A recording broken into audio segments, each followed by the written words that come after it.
अस्सलाम वालेकुम, आदाब।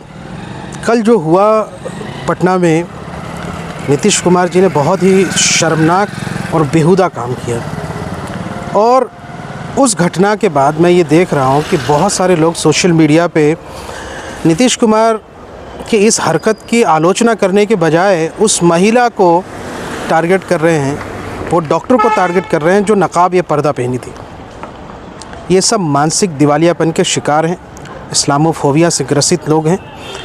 अब आप बताइए कि क्या आपके परिवार की कोई महिला किसी फंक्शन में जाती है, उसका दुपट्टा या पल्लू कोई ऐसे हाथ से खींचे, खा वो कोई भी हो, किसी भी उम्र का हो, क्या आपको गुस्सा नहीं आएगा? क्या आपको इसमें इज़्ज़त दिखेगी? तो फिर बेशरम और निर्लज है वो लोग जो इसमें यहाँ से उनको ये दिख रहा है।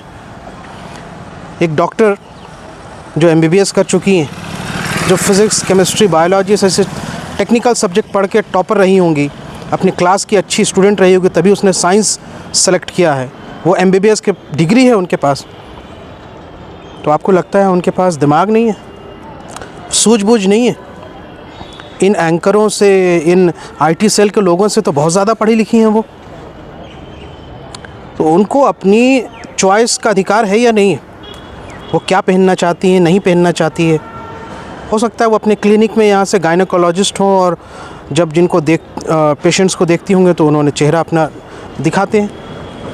कल जब वो पब्लिक प्रोग्राम में आई हैं तो उनको ये लगा कि भाई यहाँ से कि यहाँ गैर लोग हैं, उनके अपने घर के लोग नहीं हैं।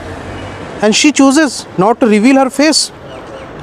जब एक लड़की रात की पार्टियाँ जो होती हैं यहाँ नोएडा वगैरह में, उसमें रिवीलिंग ड्रेस पहन करके जब आप चले जाते हैं तो वहाँ तो कोई डॉक्टर, साइमा, इस तरह की औरतें आपको रोकने नहीं आती है। तो आप कहते नहीं उनको पहनने का अधिकार है? आप कौन होते हैं? She has the power to choose what she wear and what she not. तो यहाँ क्यों नहीं है? आप कौन होते हैं तय करने में कि वो चेहरा दिखाएं या न दिखाएं? कौन आपको अधिकार देता है? आपसे ज़्यादा पढ़ी लिखी हैं, काबिल हैं, दुनिया देखा है उन्होंने।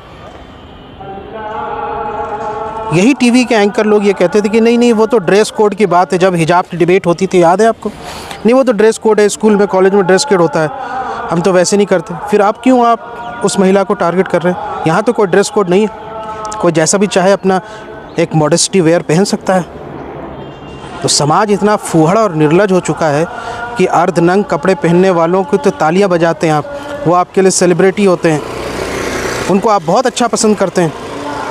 और जो महिला इज़्ज़त के साथ, बाइज़्ज़त, बाहया और अपने संस्कार और अपने परिवारों की शिक्षा को सामने रखते हुए एक मॉडेस्टी और चेस्टिसिटी का साथ जो है वो समाज में आती है, पढ़ती लिखती है, कॉन्फिडेंट होती है, पावरफुल होती है, अपने क्षेत्र में अच्छा करती है, MBBS की डिग्री लेती है, लेकिन नकाब और हिजाब पहनती है तो आप उनको टारगेट करते हैं? शर्म आनी चाहिए आपको। निर्लज हैं वो लोग। और नीतीश कुमार जी सिर्फ, मुझे लगता था कि डिमेंशिया या सिजोफ्रेनिया से पीड़ित है, क्योंकि बहुत सारी उनके टीम के लोगों ने कहा, लेकिन अब ऐसा लगता है कि नहीं, ऐसा नहीं है।